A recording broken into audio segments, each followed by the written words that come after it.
Hi everyone, it's Matt from Stream and See here, and today we decided to do a little video to get the beginner fly tyers, or if you're starting out fly tying and you're not sure, fly fishing shops are quite daunting. You walk in, there's a lot of different materials, and yeah, sometimes it's difficult to choose what materials you need, what flies you want to tie.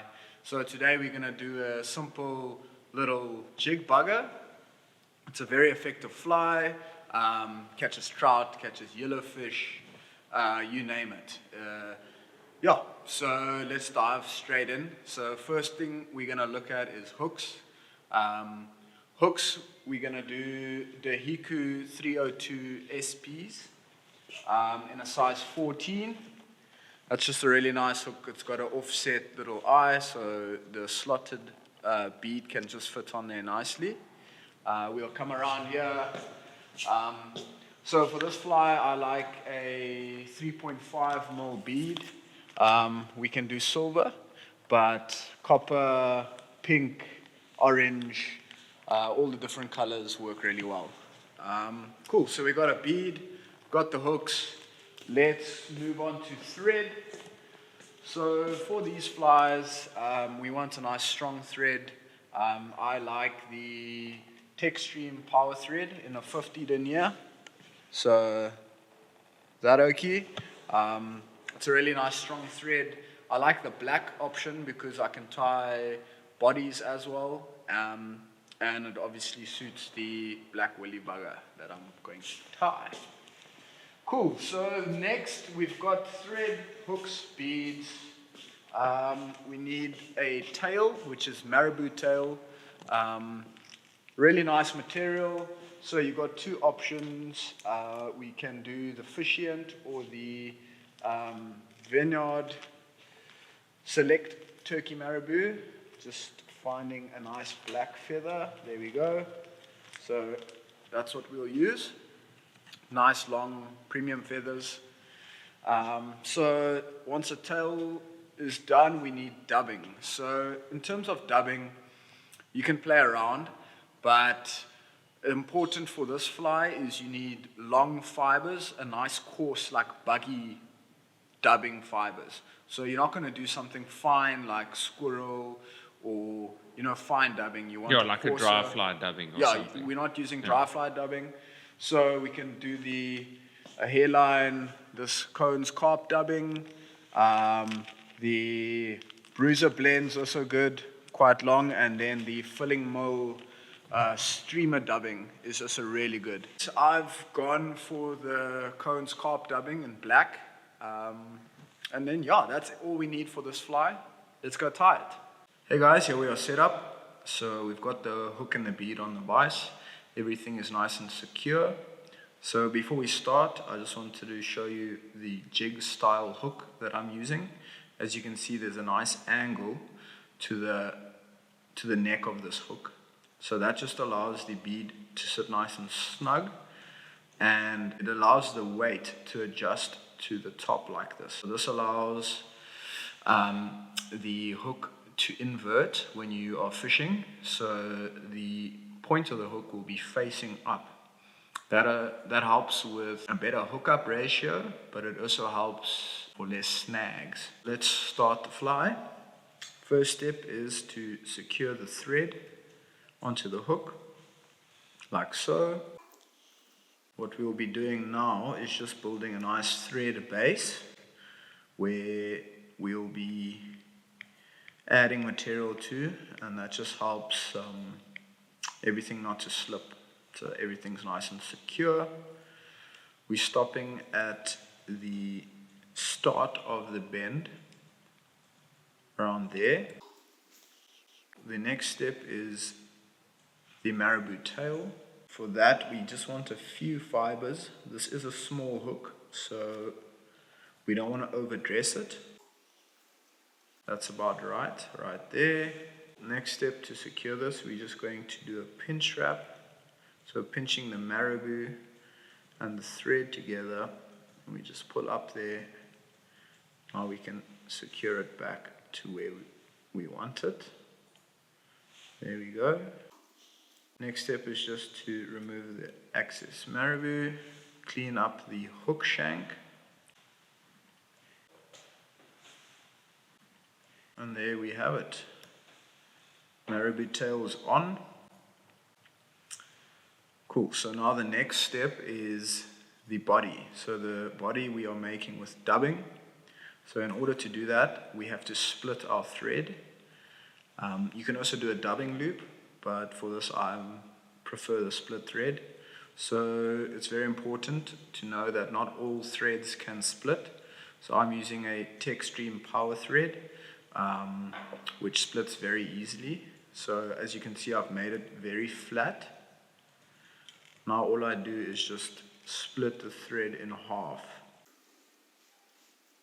There we go. So there you can see the thread is split. Now I just take some dubbing. There we go. Again, not too much. We can always add more. So I always choose to go a bit sparser than rather to overdress the fly. So the next step, once the dubbing is in the split thread, is we just twist our bobbin clockwise, and that just winds up the thread, securing it in between the two pieces. As you can see, all the dubbing is busy twisting up, which is exactly what we want. Cool. Once the dubbing is nice and secure in the thread, we are just going to brush it out slightly, just making it a bit more buggy before we wrap the actual body. Cool. There we go. So now we're going to start the body from the back. So in front of the marabou tail, we're just going to start wrapping. So these long fibers we want to palm or back and wrap forward. Palm or back, wrap forward, palm or back, wrap forward, and you can just continue this process all the way to the front of the hook. Cool, so now our bead is not secure yet. So it's very important to secure it in the right position. So facing up like this. So just make sure that's the position the bead is in, and then cool, there we've got the fly. So now we just flatten the thread again. So I'm doing anti-clockwise spins with my bobbin just to get that thread flat. While that's going on, I just brush out all these fibers, and then I can just play and neaten up the fly. There we go. Take some of that off. So some of these long fibers are a bit long, so we just use our fingers and we can just pinch that off. Cool, there we go. So here's the fly. So I feel like we can always add a bit more dubbing, as I said. So just behind the bead, I'm going to add just a small bit of dubbing. So I just take it in my hand like so, and I just press it in a clockwise position around the thread. There we go. And this is just basically a little dubbing collar. Get that nice around. Nice behind the hook, behind the bead. Cool. So now we're going to whip finish. So 3 times around, pull our thread, 3 times around, and then pull our thread. Cool. Now we can just clip that off. So before the fly is done, we are just going to brush out the dubbing, get it nice and buggy, get it looking good, and there we go. And we've got a nice little jig bugger, very effective fly. Cool guys, so that's the fly done. But the main goal of this video was just to show you guys that you can tie a fly with very little materials. This fly took two materials, the marabou tail and the dubbing. And the take-home message is that with very little you can do quite a few patterns. So whether it's for trout or for yellows, whether you're tying little streamers or nymphs, don't feel intimidated by the materials. You don't need every material in every color of every type.